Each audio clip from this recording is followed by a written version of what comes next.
তো আপনারা দেখতে পাচ্ছেন আমার পিছনে অনেকগুলা পাথর। তো অনেকের মনে প্রশ্ন জাগতে পারে যে এই পাথরগুলা কি আসলে সিলেটের ভোলাগঞ্জের পাথর কিনা, সাদা পাথর কিনা, তো লুট হওয়া। আসলে এগুলা যদি লুট হয় তাতেও আমার মানে কষ্ট লাগে না, কারণ আমারও তো আবেগ কাজ করে না আপনাদের মতন। তো এই যখন এই পাথর দিয়ে একটা মানুষ মারা হয়েছে, তখন এই পাথরের মূল্য আমি বুঝতে পারছিলাম। আর গত 1 বছরে এই পাথরের মতো বাংলাদেশ থেকে কত কিছু যে গায়েব হয়েছে আপনাদের চোখের সামনে, সেটা হয়তো বা আপনারা অনুধাবন করতে পারছেন।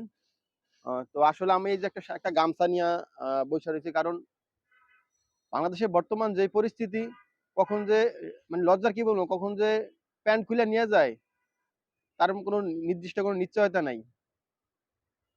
যেখানে বাংলাদেশি গায়েব হইতেছে, যেখানে আমার মনে হয় এমন দীর্ঘদিন চললে পাথর কি এই দেশই থাকবে না, তাহলে আপনি পাথরের চিন্তা ভাবনা কেন করতেছেন? সবাই সাবধান হয়ে যান। যারা সুশীল আছেন অবশ্যই সাবধান হন। দেখেন বর্তমানে 1 বছর পর দেশের কি পরিস্থিতি দাঁড়াইছে, চোখের সামনে কিভাবে দেশটা ধ্বংস হইতে আছে। আফসোস।